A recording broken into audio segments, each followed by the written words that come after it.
Hello guys, my amazing learners. I am Dhanalakshmi, your English tutor. I welcome you all back to my channel Language Quest.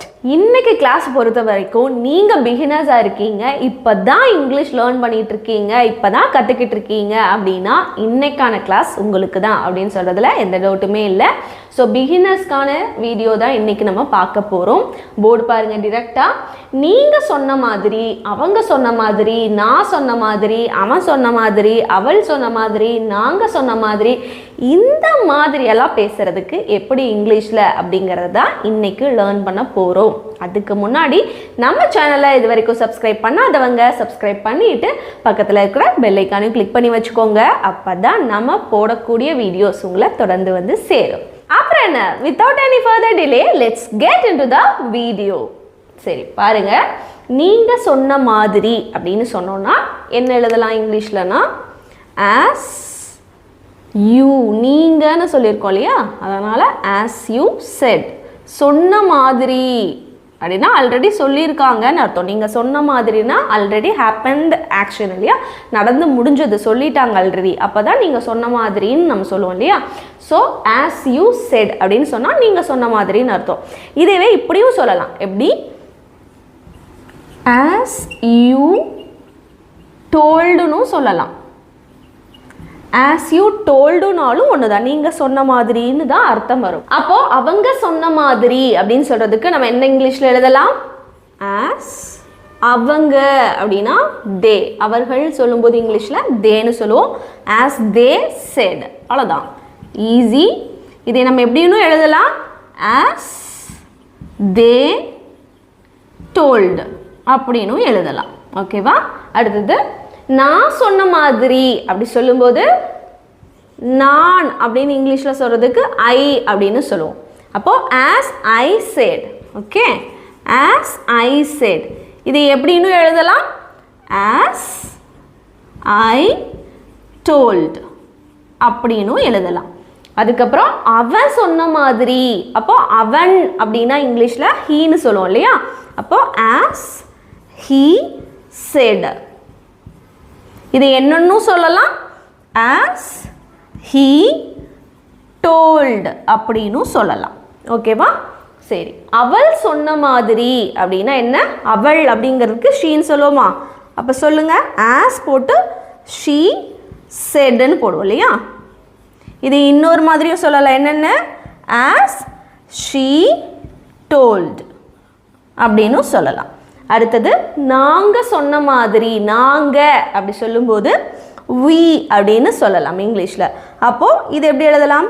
As we சொன்ன மாதிரி set, அவ்வளோதான். இது இன்னொரு விதமாக எப்படி எழுதலாம்? ஆஸ் we told அப்படின்னு எழுதலாம். ஸோ செட் டோல்ட் ரெண்டுமே சொல்கிறத தான் குறிப்பிடுறோம். ஓகேவா?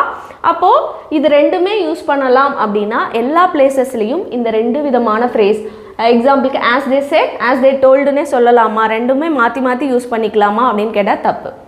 ஓகேவா? இது ரெண்டுத்துக்கும் ஒரே அர்த்தம் தான், ஆனால் சின்னதாக ஒரு டிஃப்ரென்ஸ் இருக்குது. அதையும் தெரிஞ்சுக்கிட்டு நம்ம இங்கிலீஷ் பேசும்போது பேசினாதான் நம்ம பேசுறது கரெக்டாக இருக்கும். அதுக்கு எக்ஸாம்பிள் பாருங்கள், ரொம்ப கிளியராக புரியும். நீ சொன்ன மாதிரி நாளைக்கு நம்ம மீட் பண்ணலாம். நீ சொன்ன மாதிரி நாளைக்கு நம்ம மீட் பண்ணலாம். இதை எப்படி இங்கிலீஷில் மாற்றுறோன்னு பாருங்கள். நீ சொன்ன மாதிரி அப்படி சொல்கிறோம் இல்லையா. ஸோ இதை உங்களுக்கே தெரியும், ஆஸ் நீன்னு சொல்லியிருக்கோம், அதனால் as you said. Okay, as you said, நாளைக்கு நாம் மீட் பண்ணலாம். இதை இங்கிலீஷில் we will meet tomorrow. Okay, as you say we will meet tomorrow அப்படின்னு சொல்லியிருக்கிறோம். இந்த சென்டென்ஸ் பாருங்களேன். இப்போதான் இந்த டோல்டு எங்கே நம்ம யூஸ் பண்ணணும் அப்படிங்கிறத நான் சொல்கிறேன். நீ எங்ககிட்ட சொன்ன மாதிரியே நாளைக்கு நம்ம மீட் பண்ணலாம். கொஞ்சம் டிஃப்ரென்ஸ் இருக்குது, தெரியுதா? இதில் நீ யார்கிட்ட சொன்னங்கிறத மென்ஷன் பண்ணவே இல்லை, நீ சொன்ன மாதிரின்னு மென்ஷன் பண்ணியிருக்கோம். ஆனால் இந்த சென்டென்ஸில் எப்படி மென்ஷன் பண்ணியிருக்கோம்? நீ எங்ககிட்ட சொன்ன மாதிரியேன்னு சொல்லியிருக்கோம். ஸோ நான் டோல்டு அப்படிங்கிற ஆஸ் யூ டோல்டு அப்படின்னு நம்ம யூஸ் பண்ணும்போது நான் உங்ககிட்ட சொன்ன மாதிரியே நீ என்கிட்ட சொன்ன மாதிரி, அவங்க நம்ம கிட்ட சொன்ன மாதிரின்னு சொல்லணும். சிம்பிளா நீ சொன்ன மாதிரி, அவன் சொன்ன மாதிரி, அவ சொன்ன மாதிரி அப்படின்னா as you saidன்னு யூஸ் பண்ணுவோம். இதுவே அவ என்கிட்ட சொன்ன, இன்னொருத்தர்கிட்ட சொன்ன மாதிரி பர்டிகுலராக நம்ம பேசும்போது என்னன்னு யூஸ் பண்ணணும் பாருங்க. நீ எங்க கிட்ட சொன்ன மாதிரி அப்படின்னா as you told, as you told, எங்க கிட்ட us, இது கம்பல்சரி வரணும். as you told யூஸ் பண்ணும்போது us இல்லைனா எங்க கிட்ட சொன்ன மாதிரி, இல்லைனா as you told him அவன்கிட்ட சொன்ன மாதிரி, as you told her அவகிட்ட சொன்ன மாதிரி, as you told us எங்க கிட்ட சொன்ன மாதிரி, இந்த மாதிரி எழுதும்போது தான் as you told அப்படிங்கிற ஃப்ரேஸ் யூஸ் பண்ணி நம்ம எழுதணும், பேசணும் இங்கிலீஷில். இப்போ as you told us என்ன இருக்கு, நாளைக்கு நம்ம மீட் பண்ணலாம். இது எப்படி வரும், we will meet tomorrow. கிளியரா? இப்போ as you said அப்படிங்கிறப்போ நீ சொன்ன மாதிரி, அவன் சொன்ன மாதிரி, அவ சொன்ன மாதிரின்னு முடிஞ்சிடும். ஆனால் as you told யூஸ் பண்ணும்போது நீ என்கிட்ட சொன்ன மாதிரி, நீ அவகிட்ட சொன்ன மாதிரி, நீ அவங்க கிட்ட சொன்ன மாதிரின்னு இன்னொருத்தர்கிட்ட சொல்கிறத பர்டிகுலராக மென்ஷன் பண்ணணும். இதுதான் இம்பார்ட்டண்ட்டான ஒரு விஷயம். ஓகேவா? இப்போ இன்னும் சில எக்ஸாம்பிள் சென்டென்சஸ் பார்க்கும்போது ஈஸியாக உங்களுக்கு புரிஞ்சிடும். இன்னும் சில எக்ஸாம்பிள் சென்டென்சஸ் பார்த்தலாம். இப்போ இந்த சென்டென்சஸ் எல்லாம் இந்த ஃபார்முலா யூஸ் பண்ணி எப்படி பேசுறதுன்னு பார்க்கலாம். ஃபார்முலா என்ன, ஆஸ் போட்டுக்கணும். சப்ஜெக்ட்ஸ் வந்து I, we, you, they, he, she, இது எது வேணும்னாலும் இருக்கலாம். லைக் ஐனா நான், பீனா நாம், யூனா நீ, தேனா அவர்கள், ஹீனா அவன், ஷீனா அவள், இல்லையா?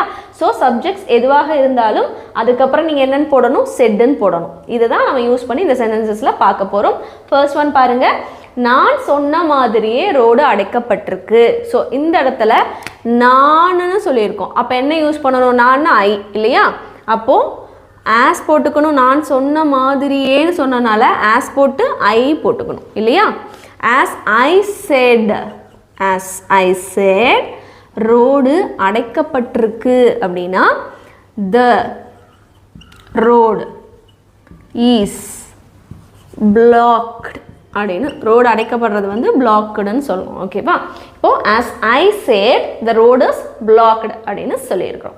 அடுத்தது நாம் சொன்ன மாதிரியே, நாம அப்படின்னா இங்கிலீஷில் என்னது, we அப்படின்னு சொல்லியிருக்கிறோம் இல்லையா?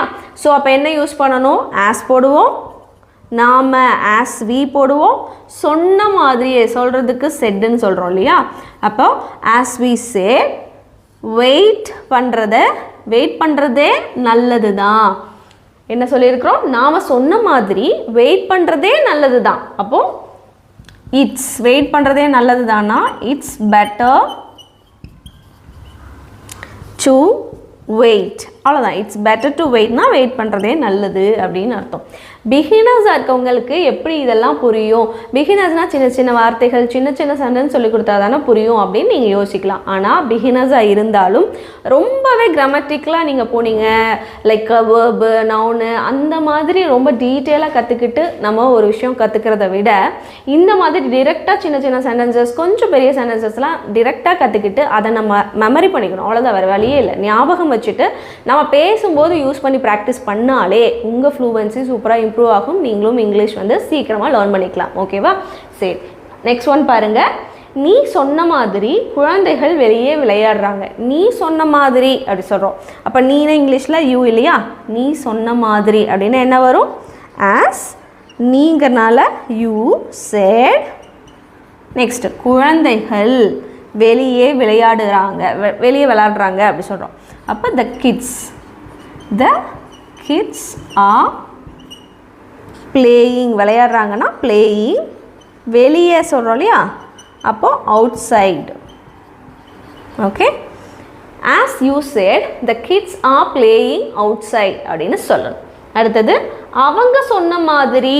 ஸோ இந்த இடத்துல அவங்க அப்படி சொல்லியிருக்கோம். அவங்க சொன்ன மாதிரி அப்படின்னா as, அவங்களுக்கு என்ன வரும், they வரும் இல்லையா? as they said அந்த புக்கு இன்ட்ரெஸ்டிங்காக தான் இருக்குது அப்படின்னா the book is interesting.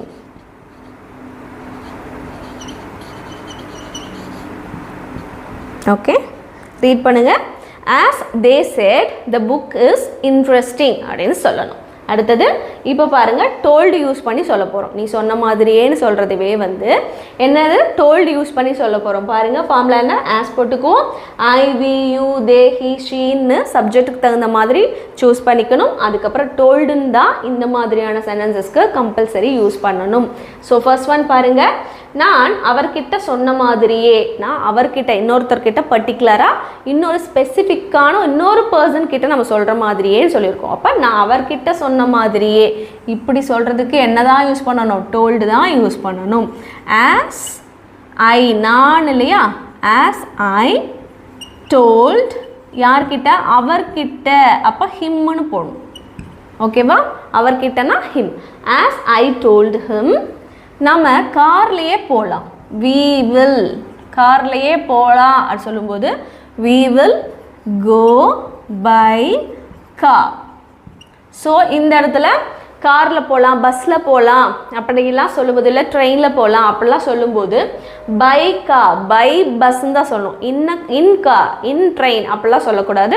So என்ன தான் போடணும், பை கார், பை பஸ் அந்த மாதிரி தான் போகணும்னு ஞாபகம் வச்சுக்கணும். அடுத்தது நாங்கள் அவங்க கிட்ட சொன்ன மாதிரியே திரும்ப முயற்சி செய்வோம். நாங்கள் அவங்க கிட்ட சொன்ன மாதிரி நாங்கள் திரும்ப முயற்சி செய்வோம். ஸோ இதை நாங்கள் அவங்க கிட்ட சொன்ன மாதிரியே அப்படி சொல்லும்போது ஆஸ், நாங்கன்னா we இல்லையா, as we told அவங்க கிட்ட அப்படின்னா themன்னு வரும். ஓகேவா, as we told them திரும்ப முயற்சி செய்வோம் அப்படின்னா we will try, திரும்ப again அப்படின்னு சொல்லணும். Okay, as we told them we will try again அப்படின்னு சொல்லணும். அடுத்தது நீ அவங்க கிட்ட சொன்ன மாதிரி நம்ம ஒன்றாவே போகலாம் அப்படின்னு சொல்லியிருக்கோம். நீ அவங்க கிட்ட சொன்ன மாதிரி இன்னொருத்தர்கிட்ட சொன்ன மாதிரின்னு பர்டிகுலராக மென்ஷன் பண்ணுறோம். ஓகேவா, ஸோ இதை நீ அவங்க கிட்ட சொன்ன மாதிரி, ஸோ இதை சொல்லும்போது ஆஸ் நீ இருக்கனால யூ, டோல்ட் அவங்க கிட்ட அப்படின்னா தெம்.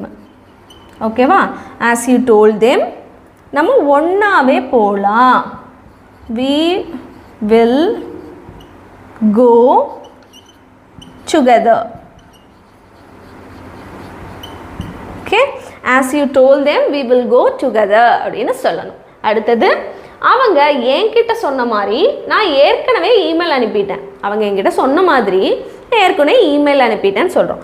ஸோ இதை அவங்க என்கிட்ட சொன்ன மாதிரி, ஸோ இதை சேஞ்ச் பண்ணுங்கள். ஆஸ் அவங்கன்னா தே, ஆஸ் தே என்கிட்ட சொன்ன மாதிரினால டோல்ட் என்கிட்ட me. As they told me I, நான் ஏற்கனவே இமெயில் அனுப்பிட்டேன், அப்போ I already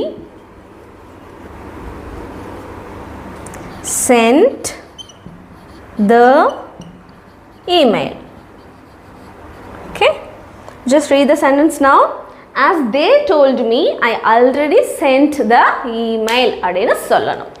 Let's look at the next sentence. பாருங்க, அவன் சொன்ன மாதிரியே டிக்கெட்ஸ் எல்லாம் வித்துருச்சு, அவன் சொன்ன மாதிரியே டிக்கெட்ஸ் எல்லாம் வித்துருச்சுன்னு சொல்கிறோம். ஸோ அவன் வந்திருக்கா, அப்போ என்ன போடணும், as he said, சொன்ன மாதிரியே as he said டிக்கெட்ஸ் எல்லாம் வித்துருச்சு, the tickets are sold out. வித்துருச்சு அப்படின்னா sold outன்னு சொல்லணும். ஓகேவா, வித்துருச்சு, already வித்துருச்சு முடிஞ்சிருச்சுன்னா sold out. as he said the tickets are sold out அப்படின்னு சொல்லணும். அடுத்தது பாருங்க, இதே சென்டென்ஸையே இதுக்கும் நான் எழுதியிருக்கேன் ஒரு கம்பேரிசனுக்கு, ரொம்ப ஈஸியாக புரியணுன்றதுக்காக.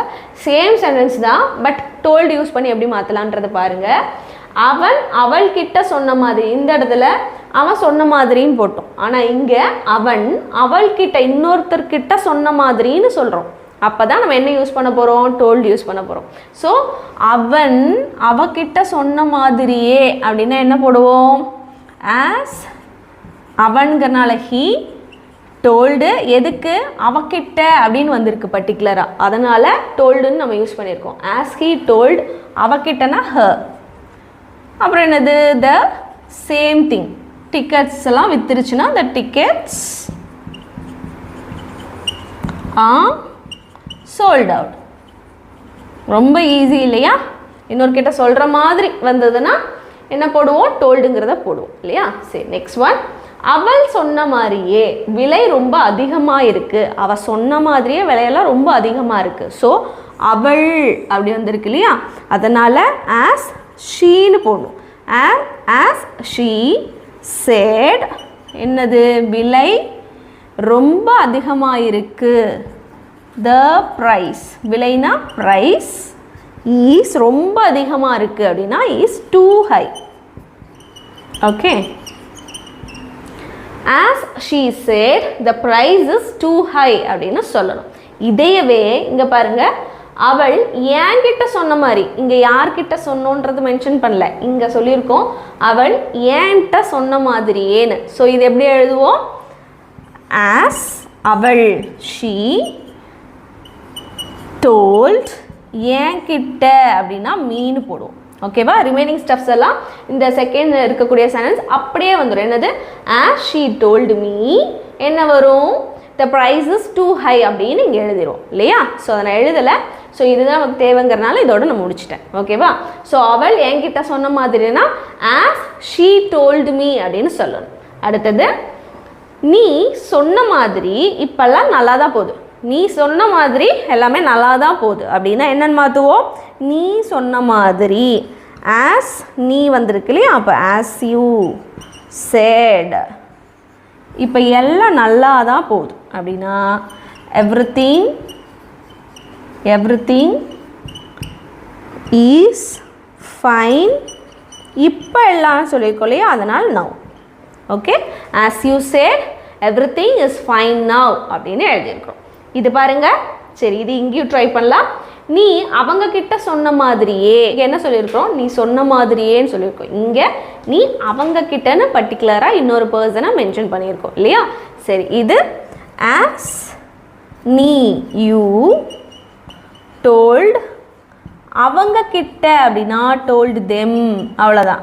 மிச்சம் இருக்கிறதெல்லாம் அப்படியே டிக்டோவாக வந்துடும். என்னென்னு?